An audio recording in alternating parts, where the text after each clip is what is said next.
dia lahir gimana perasaan lo, sedangkan kan melahirkan itu butuh perjuangan yang sangat hebat dan itu pertaruhan nyawa bagi seorang ibu, guys. Gimana? Iya. Jadi pas jadi anak lo pasti harus nonton video ini ya, Rena ya. Tekankan ke anak aku bahwa nanti ibu bapaknya ini kan masih muda mengurusnya. Jadi kita sama-sama belajar, ya.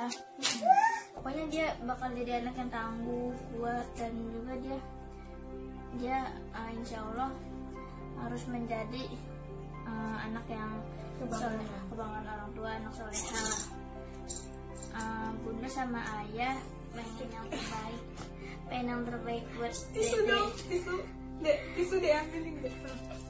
Pengen yang terbaik buat dede. Dedenya tuh.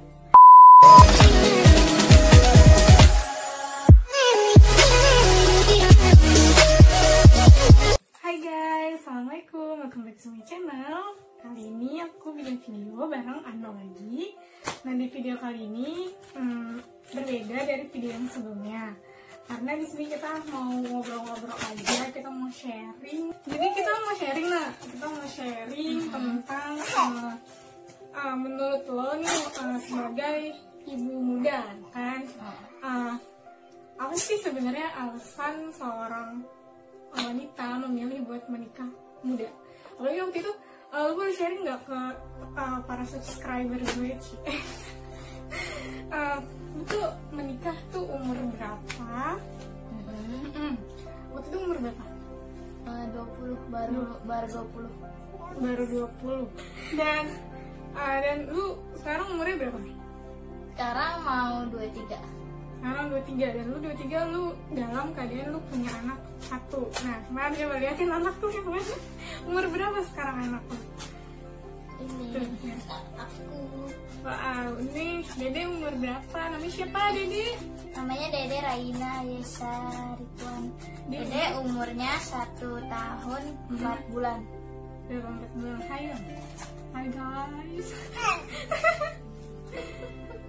Nah, gue mau nanya nih, kan lu kan waktu itu umur 20 tahun ya. Terus lu udah mantep buat nikah tuh alasannya apa gitu? Soalnya kan sekarang kan banyak banget nih orang yang menikah muda, apalagi kan banyak banget yang ta'aruf ya. Iya. Sekarang zamannya lebih ta'aruf. Betul, sedangkan gue di umur segitu kayaknya gue masih sibuk-sibuknya kuliah guys, sama kerja kayaknya. sini. Ini.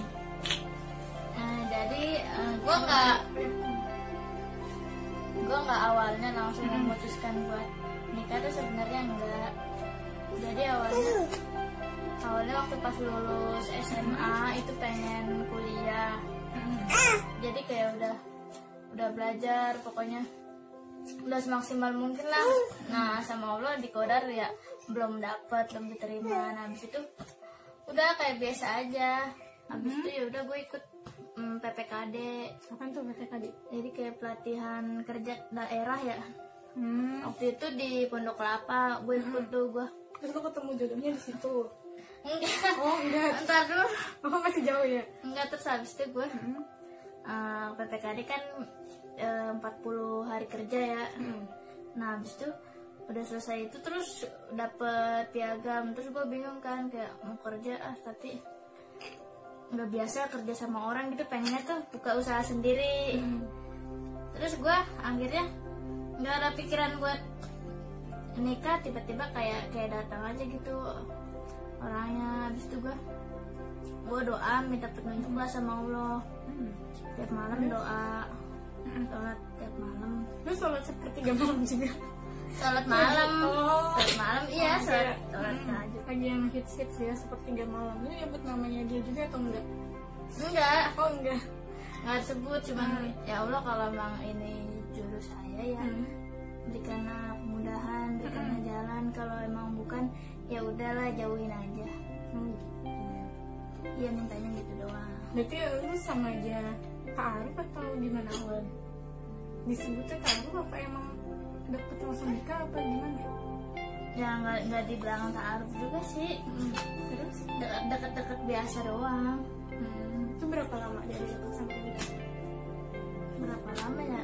Ya 2018 tapi bulannya lupa. 2016 kayak sih pertengahan. 2016 lu nikah 2018 ya? Enggak, 2017 akhir. Oh iya. Terus sekarang udah mau 3 tahun. Suka duka lo selama lu nikah, lu pasti kan beda nih sebelum nikah sama sesudah tuh apa bedanya, terus menurut lo tuh gimana gitu dalam masih muda menghadapi pernikahan itu kan soalnya nggak mudah nih. Jujur aja gue juga belum siap lah ibaratnya. Jadi perbedaannya kita itu kan waktu belum nikah semua disiapin sama orang tua. Nah sekarang setelah udah nikah kita menyiapin untuk diri sendiri dan untuk suami, ditambah lagi ada anak jadi nyiapinnya jadi buat 3 orang.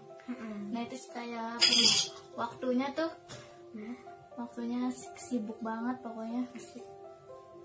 Iya, jadi kita nggak sempet buat main-main sama teman, kumpul-kumpul nggak bisa karena udah ada tanggungan, udah ada kewajiban sebagai seorang istri, seorang ibu.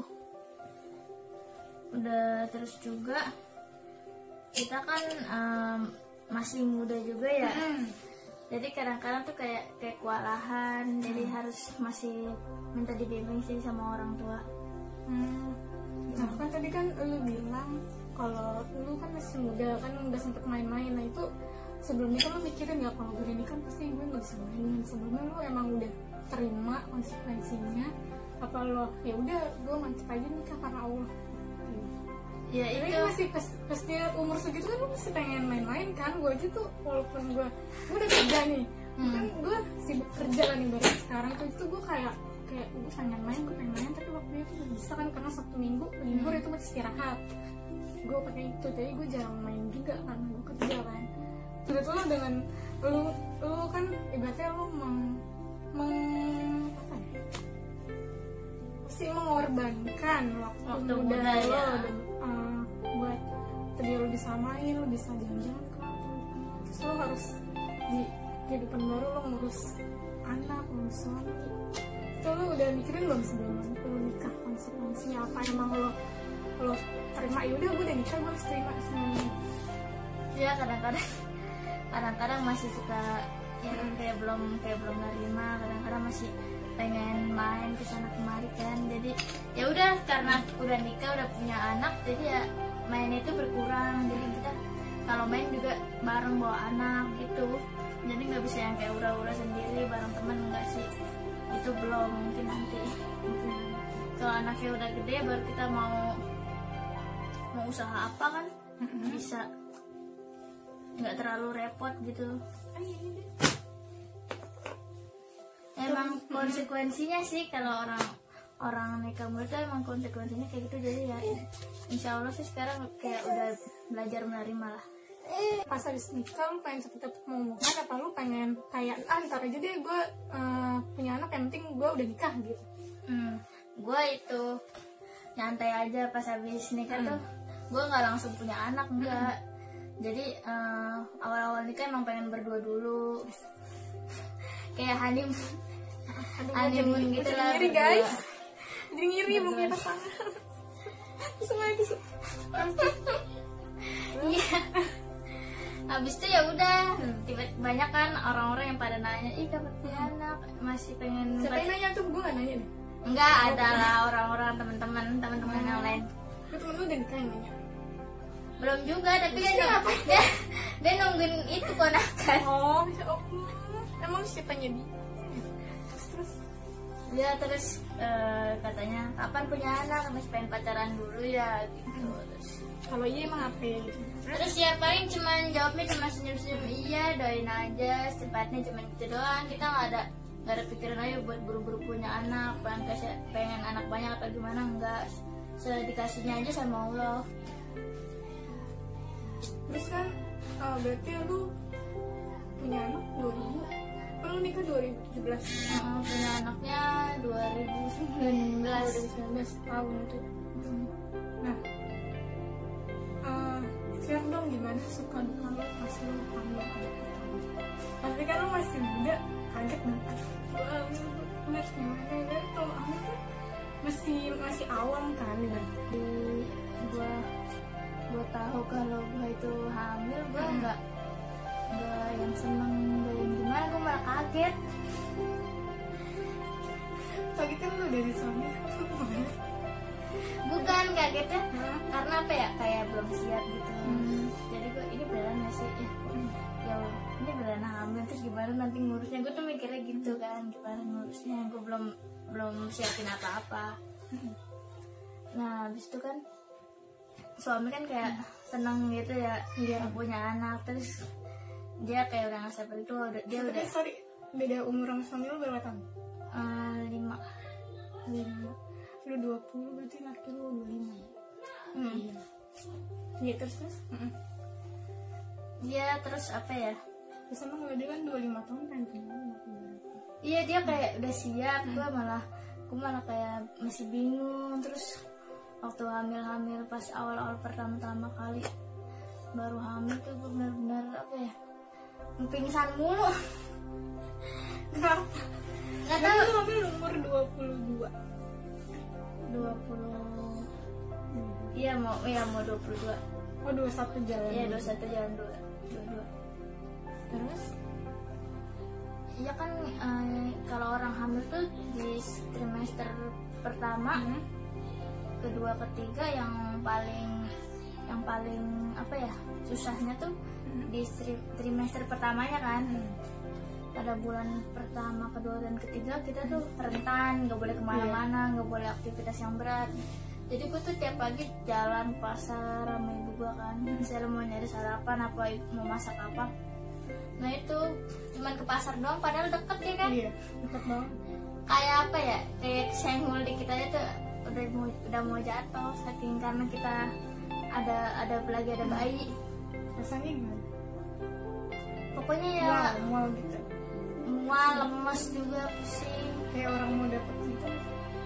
Kalau orang mau dapet kan juga ini kan kita kayak pusing terus sakit perutnya gitu. Enggak, kalau ini perutnya nggak sakit. Perutnya nggak sakit. Enggak, kalau itu kalau mau melahirin perutnya.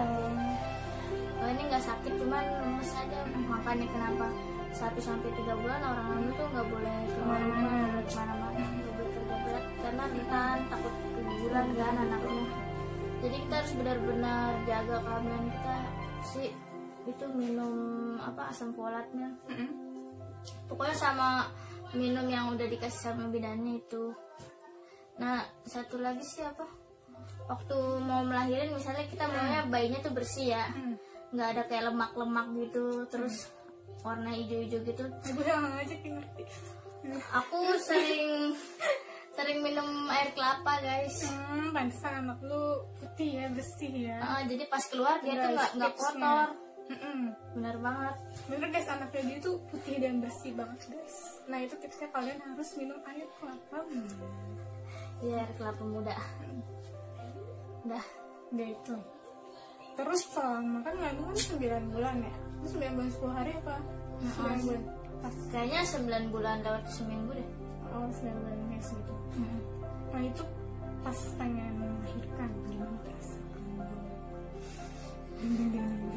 Ini buat ibu-ibu di luar sana yang mau lahirin, ini tips dari gue sih. Jadi jangan pernah nonton video-video ibu-ibu yang mau melahirkan gitu. Jangan nonton kayak gitu karena itu bakal bikin kita parno, panik, dan mikir yang macem-macem. Jadi gue tuh pas mau melahirin emang semua ibu-ibu mungkin kayak gitu ya. Nah dengan nonton kayak tadi jadi nggak lebih parah lah rasa takut kita. Jadi kita cuman ya zikir aja lah, sholawat yang banyak, baca Asmaul Husna, udah gitu doang. Apalagi lu lahirannya normal ya. Normal. Normal guys, lahirannya gila. Bener-bener 21 jalan, berarti umur berapa pas lahiran? 21 jalan 22 dia lahiran sendirian. Alhamdulillah. Terus gimana? Apa yang lo rasain pas? Iya, awalnya nggak nyangka ya mau lahiran normal karena kan kayak udah nggak tahan banget, benar-benar aduh mulus nih nggak karu-karuan. Terus sampai ngomong gini kan sama suami, aduh mau sesar aja, udah nggak sanggup, udah nggak kuat. Terus nah suami nyemangatin, terus dia bilang janganlah, normal aja katanya gitu kan. Aduh bapaknya benar-benar ya tuh, nanti kalian rasain sendirilah guys pokoknya. Nah habis itu udah waktu itu kan kayak udah sore gitu ya, aku tiba-tiba tuh ketubannya pecah pecahnya di tempat tidur. Jadi Hmm. panik banget kan. Paniknya tuh karena bidan yang janjian sama aku tuh malah pulang kampung. Sebenarnya nggak boleh pecah gitu atau gimana? Kalau pecah kayak gitu harus segera diambil tindakan. Berapa jam kemudian tuh bayinya lahir. Jadi kalau kita udah pertubannya pecah, buru-buru ke rumah sakit atau bidan. bidan ya? Nah itu, habis itu langsung ke bidan, terus disuruh pulang lagi. Kenapa? Katanya suruh mandi dulu kan waktu sore, terus balik lagi. Terus pas di sananya kita nggak langsung ditanganin, teman-teman guys semua. Jadi ibu yang melahirin itu nunggu pembukaannya sampai pembukaan 10. Waktu itu aku pembukaannya baru 2. Nah, masih lama banget. Jadi dipulangin mulu. Akhirnya pas udah maghrib kayak baru masuk. Tadi kan di kasur yang di depannya, terus suruh kasur ke dalam. Kirain mau lahiran di depan. Tahu-tahu udah mau ngakar-kar, suruh ke dalam habis maghrib. Baru nggak digotong ke dalamnya? Enggak, gue jalan Jalan sendiri. ya ampun, gila. Kali biar itu ya lahirannya lancar, jadi jalan sendiri. Abis itu gue kan selama mau lahiran tuh kan enak ya, nggak ada makanan yang masuk, makan semua yang udah dimakan muntah. Jadi pas mau lahiran aku tuh cuman minum Pocari Sweat sama air putih doang. Nambah tenaga untuk ngedennya itu, masa nggak ada yang masuk. Saking udah enaknya, mungkin karena udah pusing ya mau lahiran kan. Udah ngekar-karan pokoknya. Habis itu pas di dalam aku langsung disuruh ngeden kan, pegangan. Waktu itu ditemenin sama suami sama saudaranya. Kebetulan ibu aku di rumah. Oh, ibu lu di rumah nggak nemenin? Jadi kan waktu itu maghrib, jadi pulang dulu ibu kan. Terus Karena bidannya itu pas banget depan rumah dia, guys. Alhamdulillah ada bidan depan rumah. Nggak kepleset nyampe selangkah maju nyampe. Kalau enggak gue udah brojol di rumah kalau nggak ada bidan. Ya itu alhamdulillahnya pas abis maghrib bayinya lahir. Pas ibu gue datang bayinya udah lahir. Terus pas dede lahir gimana perasaan lo? Kan melahirkan itu butuh perjuangan yang sangat hebat. Dan itu pertaruhan nyawa bagi seorang ibu, guys.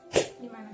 Iya, jadi gue alhamdulillah gue bisa melahirin normal. Alhamdulillah gue selamat, alhamdulillah anak gue selamat. Pokoknya bersyukur, terus melihat anaknya kayak masih gak nyangka ini beneran gue udah lahiran, tuh beneran ini anak gue gitu. Kayak gitulah semua ibu melahirkan juga semuanya makan hal yang sama. Berarti terbayarkan lah ya pas melihat anak lo, pas perjuangan lo itu. Iya, bener nggak nyangka. Berarti suami lo juga ikut temenin waktu itu?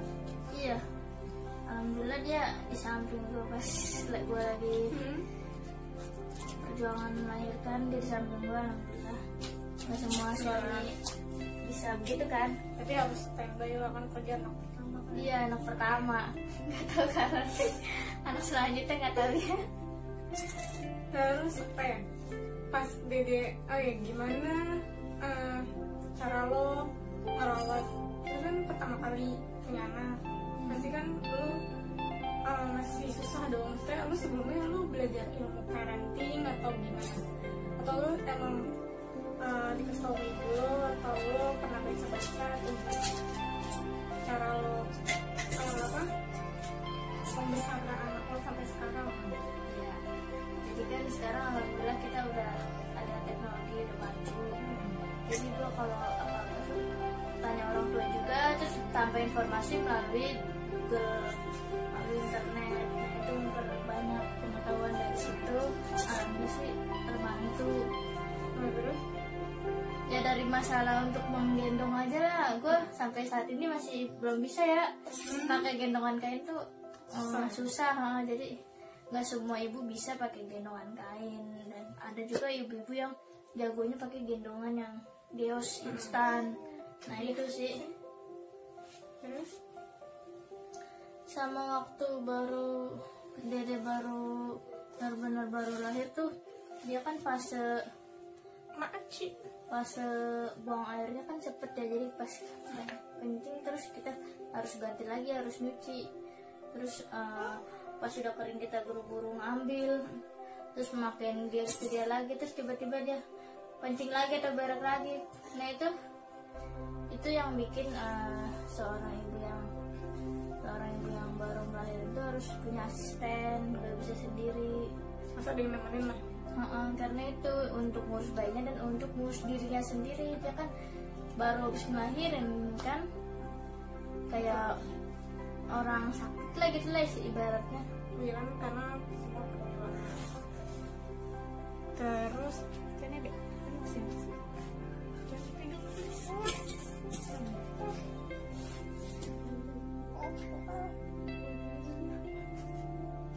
Oh, lu sebelumnya emang udah sebelumnya sempat belajar ilmu parenting nggak? Apa gimana? Belum. Jadi benar-benar mulai dari nol. Cuma tanya-tanya orang tua, ya gitu. Hebat loh, umur 21 jalan 22 sudah mempunyai anak dan sudah bisa mengurus keluarga sampai sekarang. Terus apa ya?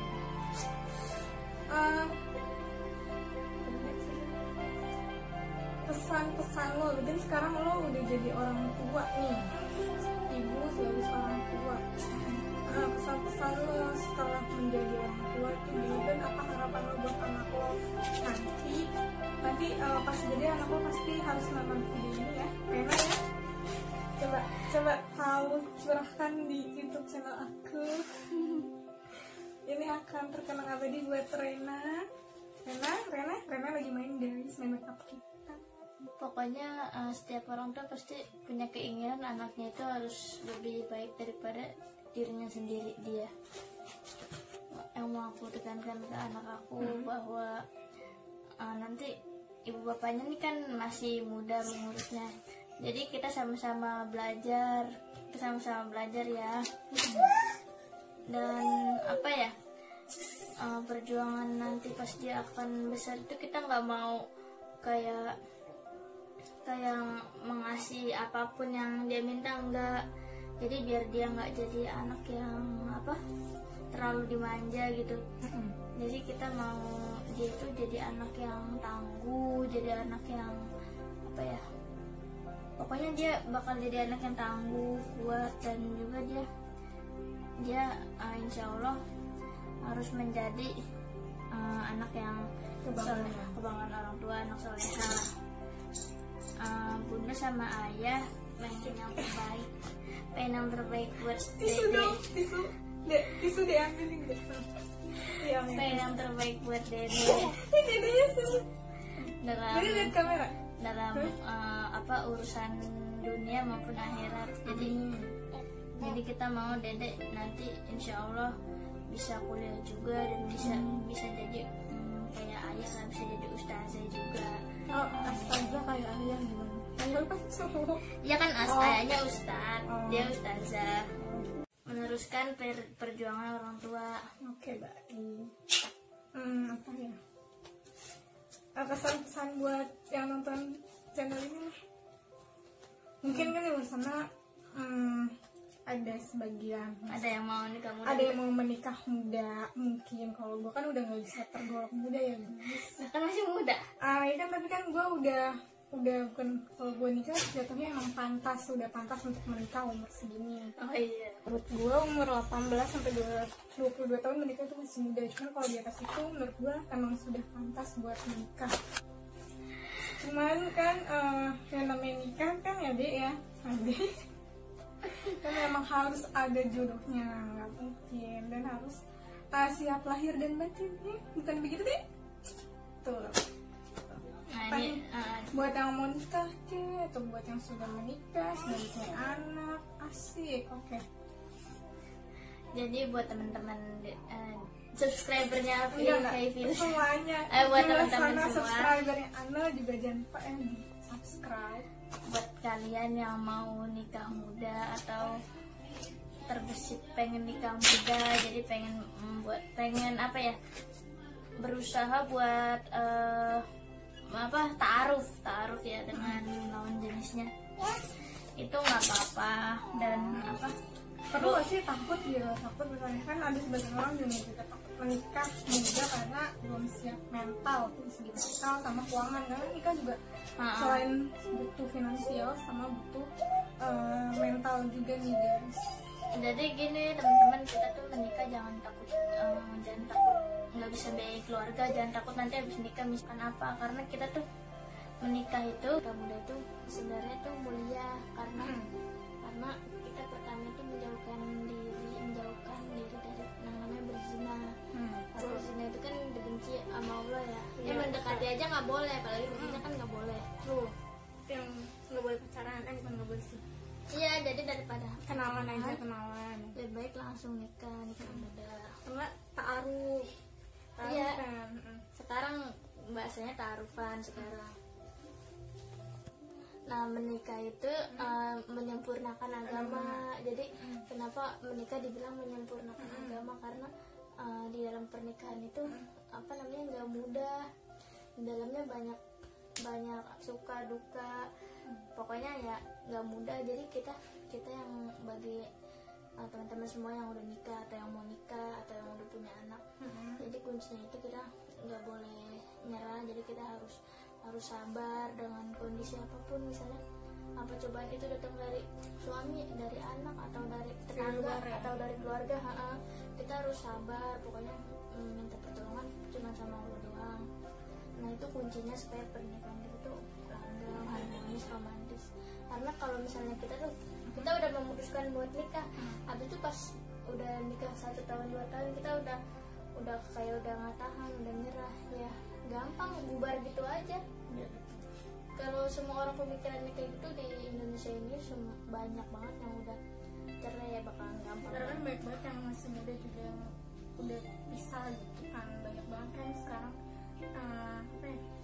janda masih muda itu banyak sih, maksudnya berarti dua-duanya itu suami istri itu harus saling kuat kayak gitu kan. Iya. Jadi kita sih emang harus kerjasama, emang dari awalnya harus komitmen bahwa kita tuh nikah sekali seumur hidup, terus jangan main-main juga kan, nggak boleh. Jadi teman-teman misalnya udah ada yang mau khitbah kita ya, udah ngedeketin kita, udah mau ta'aruf, kita tuh berdoa minta petunjuk sama Allah, terus sholat tahajud juga, banyak konsultasi lah sama keluarga. Pokoknya yang utama itu restu orang tua. Kalau misalkan orang tua nggak ngerestuin, yang nggak bisa dilanjutin, karena itu pasti kedepannya nggak barokah. Tapi walaupun dua-duanya mau berjuang, Gimana? kan harus restu orang tua. Kalau dua-duanya sama-sama berjuang, orang tua bakalan nggak menurut lo? Ya iya, jadi ada juga kan yang mau nikah tapi nggak direstuin. Jadi solusinya itu, jadi kita mau menikah tuh butuh orang tua. Jadi kita harus mengambil hati orang tua. Mengambil hati orang tua itu dengan bagaimana? Jadi kita harus mengambil hati orang tua dengan cara kita berbuat baik sama orang tua. Kan orang tua lama-lama, ya Allah nih anak baik banget sama ibu bapaknya, meskipun ibu bapak begini kamu tetap memperlakukan ibu bapak dengan baik. Nah itu. Nah yang kedua, misalnya emang kayak benar-benar orang tua itu kayak nggak setuju ya, ngelarang kamu jangan sama ini, pokoknya ibu bapak nggak setuju. Nah itu kita lihat dulu kenapa alasannya. Misalnya alasannya itu logis, ya kita sebagai anak kayak harus berlapang dada gitu buat menerima. Oh ya mungkin dia bukan dari saya, coba saya berdoa lagi, minta petunjuk lagi sama Allah, siapa tahu Allah menyiapkan yang lebih baik lagi buat saya, kayak gitu. Berarti kesimpulannya guys dari video ini, pertama itu alasannya karena sudah siap mental, finansial, sudah setuju sama orang tua. Yang ketiga itu memang sudah ada jodohnya, karena sudah ada jodohnya, mungkin memutuskan buat menikah agar terhindar dari zina, ya kan? Terus untuk keempat, menyempurnakan separuh agama. Sama yang terakhir apa? Tadi Karena separuh agama, karena aku menikah karena Allah juga kan? iya, menikah karena Allah dan juga tidak ada paksaan dari lain sayang atau cinta sama pasangan yang memutuskan buat menikah di saat umur masih 20 tahun. Ya gitu. Lihat guys alasannya kenapa wanita. Jadi kalau yang buat buat yang belum menikah atau di atas maksudnya yang tidak bisa menikah muda atau tidak memilih untuk menikah muda, kalian jangan terus asa. Iya, nggak apa-apa. Nggak apa-apa, it's okay. Jalan orang Jalanin aja, masing-masing jalan berbeda. jalan orang tuh berbeda, walaupun kalau misalkan di antara kalian pas saat ini udah misalnya udah di atas 25, kalian masih belum nikah dan kalian ditanya kapan kalian ya it's okay lah, semua itu akan indah pada waktunya dan akan menemukan pasangannya kalau memang sudah jodohnya. Iya betul. Sesuai dengan jalan Tuhan masing-masing. Kita percaya aja, yang penting kita berusaha, berikhtiar dan selalu berdoa yang terbaik buat kita dan pasangan kita nanti. Jadi kan belum ada namanya nih kontennya, jadi gue mau namanya sharing bareng Filza ya. Jadi di sharing bareng Filza ini pertama kali gue sharing sama Ana yang sudah menikah dan dia menikah dan dia memilih menikah muda dan sekarang dia sudah menjadi ibu, sudah punya 1 anak. Semoga cerita dari Ana bisa menginspirasi kalian semua di sana. Ya, mudah-mudahan apa yang aku share tadi bermanfaat buat teman-teman semuanya. Mohon maaf bila ada kata atau ucapan yang kurang berkenan di hati kalian. Dan jangan lupa di like, di komen, di subscribe, and di share video ini ke teman-teman kalian dan ke sosial media. Dan jangan lupa subscribe channel YouTubeku Ana Sabrina Sana Di bawah ini. Thank you for watching guys.